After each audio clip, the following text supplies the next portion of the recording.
Reciban un cordial saludo, apreciados hermanos y amigos. Bienvenidos a esta primera lección, el primero de los repasos generales que vamos a disfrutar durante este año.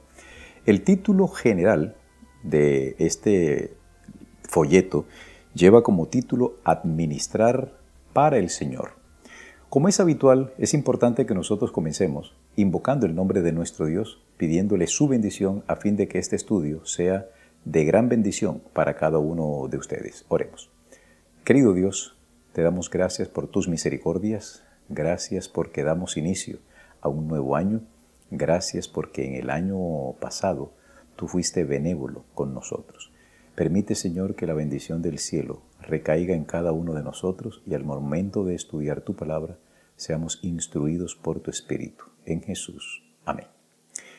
Bien, el título de la lección de esta semana es parte de la familia de Dios. Y el versículo para memorizar es, miren, qué gran amor nos ha prodigado el Padre, que seamos llamados hijos de Dios. Este es uno de los versículos más conocidos escritos por quien es llamado por muchas personas como el discípulo del amor. Lo encuentran ustedes en su primera carta de Juan, el capítulo 3 y el versículo 1. ¿Saben, queridos? A veces nosotros nos olvidamos de que formamos una gran familia aquí en la tierra. Desafortunadamente, los conflictos que se han generado a partir de la entrada del pecado a este mundo ha echado prácticamente al traste la hermandad que existe en todos los seres humanos. Un detalle que a veces pasa desapercibido, y pasará desapercibido porque muchas personas no aceptan que somos hermanos porque no aceptan a Dios como el Padre de cada uno de nosotros. Cuando Dios creó al hombre, lo creó de una manera perfecta. Él quiso traer a la existencia a otros hijos. Dios deseaba ampliar su ramillete de hijos. Ya tenía hijos en el cielo, había creado seres de otros mundos, pero la raza humana es una especie única en su género. Y al traernos a la existencia, Dios nos incorpora a su gran familia que ya existía. Somos hermanos de los ángeles, somos hermanos de los seres de otros mundos, somos los mismos hijos de Dios que usted considera que solamente son los ángeles. Nosotros también somos hijos de Dios y en extensión somos hermanos en Cristo Jesús y por creación de todos los seres que poblan el cielo y que viven en otros mundos. La primera parte de este estudio complementario lleva como título Somos parte de la familia de Dios. El apóstol Pablo lo entendió muy bien cuando él expresa en Efesios el capítulo 3 y el versículo 14 lo siguiente: por esta causa doblo mis rodillas ante el Padre de nuestro Señor Jesucristo, de quien toma nombre toda la familia de los cielos y de la tierra. Esto nos ilustra sin ninguna duda que para Dios, sus hijos celestiales, sus hijos que viven en los mundos del inmenso universo y los hijos que Él creó aquí en la tierra, forman una sola familia. Esto para nosotros debe ser altamente motivador. Al principio, el propósito de Dios era que nosotros entendiésemos que fuimos creados no para morir, sino para coexistir eternamente con esos seres maravillosos. La Biblia es enfática al decir que Dios es el Padre común de todos. Cuando Cristo estuvo aquí en la tierra, Él le enseñó a orar a sus discípulos diciendo, Padre nuestro. Hay varias declaraciones en el Nuevo Testamento que presentan a Jesús expresando esta misma idea. Cuando ha resucitado y las primeras horas del primer día de la semana, María Magdalena ve a quien ella pensaba que era el hortelero o el hortelano, más que hortelero, el hortelano, o sea, el jardinero que cuidaba ese sepulcro. No había contemplado a Jesús. Y cuando finalmente Jesús se da a conocer a María, María intenta abrazarlo y Jesús le dice: no me toques, aún no he subido a mi Padre y a vuestro Padre, a mi Dios y a vuestro Dios. Muchos son los textos de la Biblia donde nos presentan que Dios es nuestro Padre, teniendo en mente lo que Pablo dijo en Efesios: cuando usted ve a un árabe, cuando usted vea a un chino, cuando vea a un ruso, a un estadounidense, a un francés, no importa la nacionalidad que usted vea, si usted es un verdadero hijo de Dios y si el Espíritu Santo ha hecho el trabajo en ti, tú verás en esas personas unos hermanos por creación. Es verdad que no todos van a responder al llamado de Dios para que sean incorporados como hijos, pero ese no es lo que nos corresponde a nosotros, esa es una decisión de las personas. Nosotros debemos responder al amor de Dios, pero no veamos a las otras naciones como enemigas de nosotros. El pecado ha hecho esto, pero el plan de Dios no era que entre los hijos de Él hubiesen pugnas, hubiesen rivalidades. Desafortunadamente, lo que nosotros vemos en la actualidad es un deterioro progresivo de las relaciones internacionales. Los mismos hijos de Dios se matan unos a otros. ¿Cuánto dolor le generará esto al corazón del Padre? ¿Qué debemos nosotros aprender de esta primera sección? Queridos, que somos parte de la familia de Dios de los cielos. Los ángeles nos miran con amor. Somos parte amplísima, muy amados por los ángeles. Esos ángeles que no cayeron están haciendo una labor por nosotros impresionante, ayudándonos a ser salvos, porque el plan de la salvación ya fue diseñado, pero ellos ejecutan la voluntad de Dios con tanto esmero porque nos aman. Ellos saben que nosotros somos su familia. Somos parte de la familia universal de Dios. El segundo tópico de esta lección lleva como título: Dios es el dueño de todo. Desde el libro del Génesis se presenta esta realidad. Y dijo Dios: sea la luz. Y el capítulo 1 del Génesis nos presenta una realidad que es incuestionable. Dios es el dueño absoluto de todo. Hay un proceso en el acto creativo de Dios. Dios crea primero los espacios y luego a esos espacios los llena. En el tercer día crea la tierra y en el sexto día llena la tierra. Y la criatura más importante que Dios trae a la existencia es el hombre, usted y yo. Cuando nosotros, digamos así, cuando Adán llega a la existencia, ¿qué hizo Adán para obtener los recursos que Dios le entregó? ¿Qué hizo Adán? Nada. Te pregunto, cuando tú naciste, hace los años que tú tengas, ¿qué hiciste tú para construir la casa donde tus padres vivían o viven? ¿Qué has hecho tú para obtener los recursos y las riquezas que la tierra te da? Nada. Ningún ser humano desde el principio, desde el mismo Adán, puede decir: esta tierra es mía. No, Dios es el dueño absoluto de todo. En el texto bíblico encontramos que el rey David, el dulce cantor de Israel, comprendía eso. Cuando iban a construir el templo, David hizo los preparativos de rigor y entonces elevó una plegaria a Dios diciendo: de lo recibido de tu mano, de eso te damos.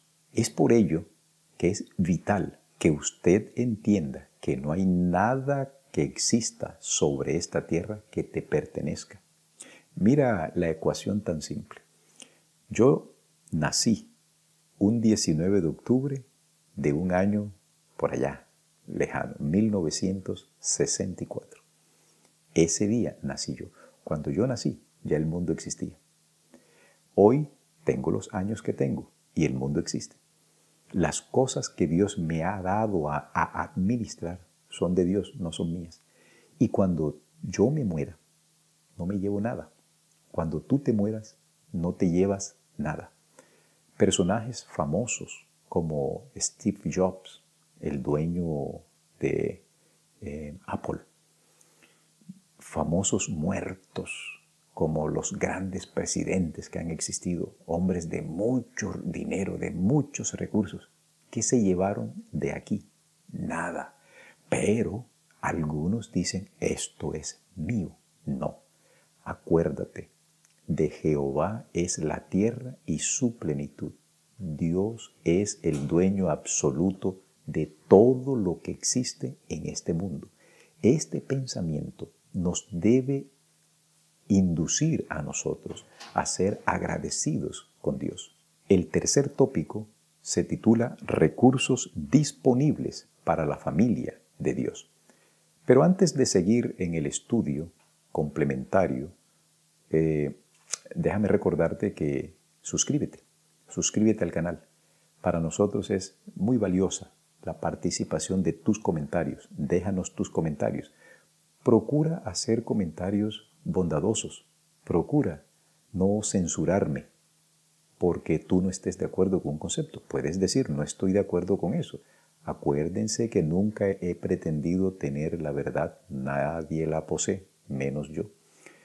Estos estudios complementarios simplemente sirven como especie de añadirle un poco más, de contribuir al conocimiento, pero no critiquen. Que se le olvidó decir esto. Claro que se me van a olvidar muchísimas cosas, porque es que este estudio estoy dirigiéndolo a aquellos que están leyendo el folleto de la lección de escuela sabática. Esto no es una clase de teología. Intento insertar algunos elementos teológicos, ¿ok? Entonces, dale like, suscríbete y continuamos. Recursos disponibles para la familia de Dios. Nosotros entendemos que aquí en la tierra hay recursos renovables y no renovables. Los recursos renovables son aquellos que, como su nombre lo indica, se pueden renovar eventualmente. Tú puedes encontrar algunos ejemplos de cuáles son los recursos renovables. Por ejemplo, el arroz es renovable porque se cultiva. El algodón es renovable porque se cultiva. Y todos los productos agrícolas son de naturaleza renovable. Pero hay recursos que son no renovables. Por ejemplo, el agua, el petróleo, el carbón y otros por el estilo. Esos recursos han contribuido al bienestar del ser humano. Los recursos más importantes son los recursos renovables, porque los no renovables no podemos hacer nada. E incluso en los recursos renovables tampoco podemos hacer mucho, porque es Dios quien hace crecer la planta. Es Dios quien hace salir el sol. Es Dios quien envía la lluvia. Pero de todos los recursos que nosotros tenemos en esta tierra, el recurso más importante es nuestro Señor Jesucristo. Una persona pobre que ha sido afectada por calamidades que él no buscó o que pudo haberse buscado de una manera ignorante, puede tener la esperanza en Jesús.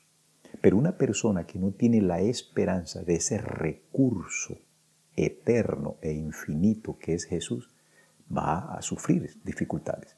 Por eso, qué bueno es que al iniciar este año tú tomes la decisión de hacer de Jesús el recurso más importante que tú tengas en tu vida. Adicional a la existencia de nuestro Señor Jesucristo, tenemos el recurso infinito y poderoso del Espíritu Santo. Este agente divino, la tercera persona de la divinidad, actúa en nosotros todos los días de nuestra existencia. Desde que nosotros tenemos uso de razón, Desde que el ser humano tiene esa capacidad de entender el bien y el mal, el Espíritu Santo ya está actuando. Desde que un niño nace, el Espíritu está allí tratando de inducir a sus padres para que le suministren la mejor información posible. Y a medida que el niño va creciendo, el Espíritu está allí. No pensemos que el Espíritu Santo solamente se imparte a las personas adultas. Desde que nacemos, la deidad está comprometida en darnos bienestar y sobre todo en llevarnos a la salvación. Por eso, mi querido hermano, por eso, mi querido amigo, no pienses que el recurso más importante que tenemos aquí en la tierra es el dinero o es la salud. La vida sí, porque si tú y yo no estamos vivos, nada que hacer. Pero si Dios permitió que tú llegaras a la existencia, es porque tiene un plan especial para ti. No lo olvides. El recurso más importante que tenemos nosotros aquí en la tierra se llama nuestro Señor Jesucristo. El cuarto tópico se titula Responsabilidades de los miembros de la familia de Dios. Tú perteneces a una familia, yo pertenezco a una familia. Hay familias que son funcionales, hay otras familias que son disfuncionales, pero el núcleo de la sociedad es la familia. Dentro de la familia nosotros tenemos derechos y tenemos deberes. Ya sabemos los derechos que Dios nos ha entregado a nosotros. Cuando Él nos creó, cuando Él nos trajo a ti y a mí a la existencia, hoy tú sabes que tienes unos derechos que Dios te ha entregado. Derecho a la vida, derecho a la educación, derecho a muchas cosas. Ahora, el derecho a la educación se ha formado como una especie de mecanismo para manejar ciertas cosas. Dios a todos nos quiere educar y el primer libro de educación que es amplio para todo el mundo y que todo el mundo tiene acceso a la educación que Dios imparte es la naturaleza. Cuando la naturaleza es sabiamente entendida a la luz de las Escrituras, te habla del amor de Dios. Por eso es muy importante que tú tengas claro que hay derechos que Dios nos ha dado. Estos derechos, pues en esta lección no los vamos a mencionar, pero Dios nos ha entregado derechos. Y el más grande de los derechos es que seamos llamados hijos de Dios, hermanos de Jesucristo, coherederos de la vida eterna. Pero así como tenemos derechos, también tenemos deberes. Algunos de ustedes, cuando eran niños, a lo mejor les correspondía picar cebolla. A otros les correspondía picar papa, o ir a comprar, o ir a hacer los mandados. Son deberes. Lo mismo ocurre en la familia de Dios. Hay un deber inalienable que a todos nos compete y es obedecer las leyes de Dios. Para que una familia humana sea una familia positiva, sea una familia funcional, los hijos deben seguir las órdenes, las leyes, las directrices que sus padres le dan o imparten en su hogar. Sin normas y sin leyes hay una anarquía. Lo mismo ocurre en la familia de Dios. Nuestro deber principal es obedecer la ley de nuestro Dios, los 10 mandamientos. Los 10 mandamientos no son gravosos. Usted no tiene que tener una lista, caramba, hoy violé el tercer mandamiento, hoy hice esto. No. Cuando tú te relacionas con Dios, el Espíritu Santo, del que hablamos hace unos instantes, que va guiando a las personas desde la niñez, nos recuerda si hicimos algo malo. Él impresiona nuestra mente y nos dice, esto que hiciste no estuvo bien, y nos conduce al arrepentimiento y nos lleva a los pies de Jesús para ser enseñados por Él, para recibir el perdón que Él nos da.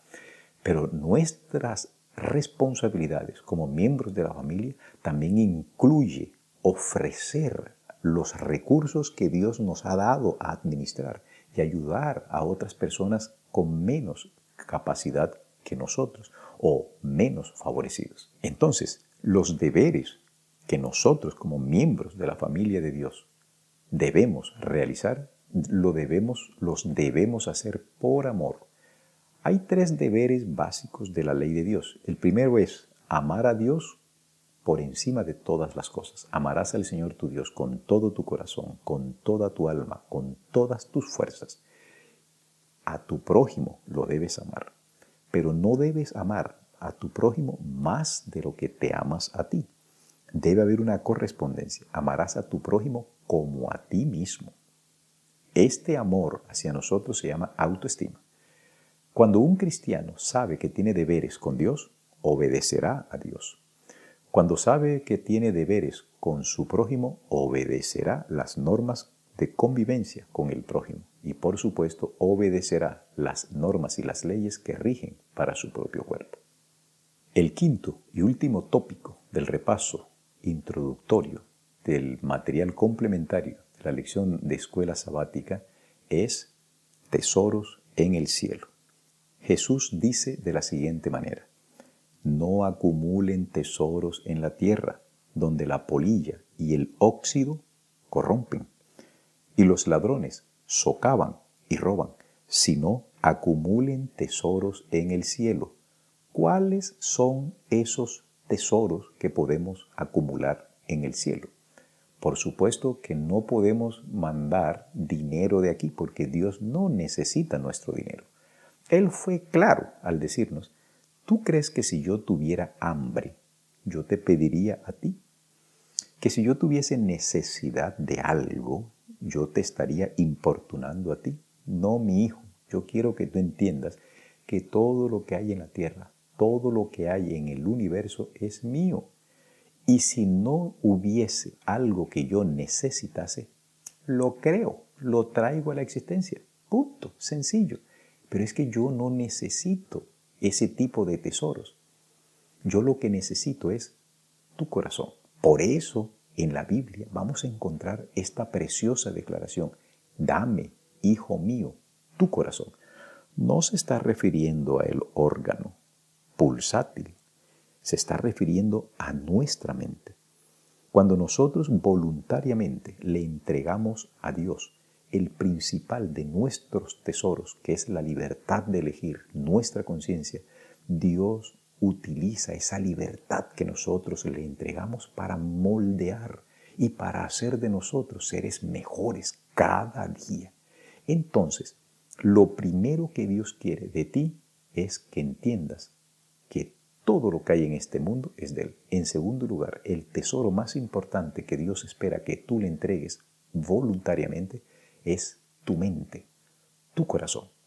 Pero al tiempo, nosotros tenemos aquí tesoros físicos. Hay muchos hombres en la actualidad que amasan fortunas fabulosas. Tienen muchísimo dinero. Pueden durar el resto de la existencia proyectada a 80, 90 años, 100 años, sin trabajar, simplemente gastándose el dinero. Pero muchos de ellos encuentran que tener tanto dinero tampoco trae la felicidad. ¿Qué es exactamente hacer tesoros en el cielo? No es dar limosnas para que Dios vea mi corazón, vea que estoy dando limosnas. No. Cuando nosotros ayudamos al pobre desinteresadamente, el texto bíblico dice: quien da al pobre, presta a Dios. Cuando nosotros hacemos obras de caridad producto de nuestro amor hacia el prójimo, amor genuino, sin mirar la raza, sin mirar su credo político, sin mirar su nacionalidad, cuando lo hacemos por amor a nuestro Señor Jesucristo, porque vemos en ese prójimo un hermano, todas esas buenas acciones son anotadas en los libros del cielo y son una especie de depósito que Dios está viendo. Por eso dice: así alumbre vuestra luz delante de los hombres, para que vean vuestras buenas obras y glorifiquen a vuestro Padre. Y cada una de estas buenas acciones que nosotros hacemos, no las hacemos para obtener ningún beneficio. No se trata de comprar la salvación. La salvación es un regalo de Dios. Nosotros no vamos a comprar jamás la vida eterna. Dios nos la está entregando, pero en agradecimiento y en una especie de correspondencia. Como Dios me ama tanto y me amó tanto que entregó a su Hijo, pues yo también voy a corresponder, voy a reflejar ese amor de Dios que me da tantas bendiciones. Lo voy a reflejar compartiendo con el menos favorecido. Pero también aquí hay que aprender. Fíjate tú que muchas veces nosotros le queremos pedir a Dios muchas cosas, pero Dios en su sabiduría dice, no te lo voy a dar porque no te conviene. Tú me pides muchas veces cosas que no necesitas. Algo similar ocurre con las personas que llegan a solicitar nuestras ayudas. La Biblia dice, no te niegues, ojo, no te niegues de hacer el bien a quien es debido. Primera cláusula. No le digas a tu prójimo, anda y vuelve. Y yo te voy a dar, pero vuelve mañana. No le digas eso cuando tú tienes con qué hacerlo. Entonces, la forma para ayudar al prójimo es la siguiente. Si tú tienes en tu bolsillo y tienes la capacidad de hacerlo, hazlo. Si no tienes la capacidad para hacerlo, no puedes hacerlo y Dios no te va a exigir eso. Pero al mismo tiempo, si tienes la capacidad para hacerlo, pero a la persona que quiere tu ayuda no es debido ayudarla, porque si la ayudas le vas a perjudicar. Un ejemplo, una persona, un homeless, un habitante de la calle, un gamín, una persona que por alguna circunstancia ha decidido vivir en la calle o le ha tocado vivir en la calle e ingresa en el mundo lamentable, profundo e interminable del consumo de alucinógenos, esa persona puede pararse en un semáforo. En nuestros países latinos, sobre todo en el país al que yo al que yo nací, Colombia. Si yo miro que la persona me está pidiendo dinero y yo veo que lo va a utilizar para droga, eso no es debido hacerlo, no es la persona debida y mucho menos darle lo que él me está pidiendo. Podemos hacerlo de otra manera, podemos ayudarlo de otra manera. Pero de todas maneras, mi querido hermano, mi querido amigo, los tesoros que no se corrompen en el cielo, en primer lugar, es tu carácter. Las buenas acciones que hagamos por amor a Cristo, no para ganar méritos de salvación. A veces nos quieren enseñar de que si nosotros hacemos limosnas, entonces esas limosnas nos ayudan a construir las mansiones celestiales. No, todo acto de amor que nosotros hagamos para un hijo de Dios más desfavorecido, Dios lo considera como si se lo hubiésemos hecho a Él. Acuérdense que Jesús dijo, por cuanto lo hicisteis a uno de estos mis hermanos más pequeñitos, a mí lo hicisteis. Me viste en la cárcel, me visitasteis. Estuve desnudo, me vestisteis. Tuve hambre, me diste de comer. Tuve sed, me diste de beber. Eso es lo que Dios espera que nosotros hagamos. Permite que el Dios del cielo reine soberano en ti, que en esta nueva semana que estamos iniciando, prácticamente estamos estrenando el año 2023, puedas, dentro de las tantas resoluciones que a veces los seres humanos hacen, tomar la decisión de seguir a Dios, cueste lo que cueste. Que el Dios del cielo te bendiga, que puedas disfrutar de este nuevo año y sobre todo de la relación que tú tienes con tu Padre Celestial. Bendiciones.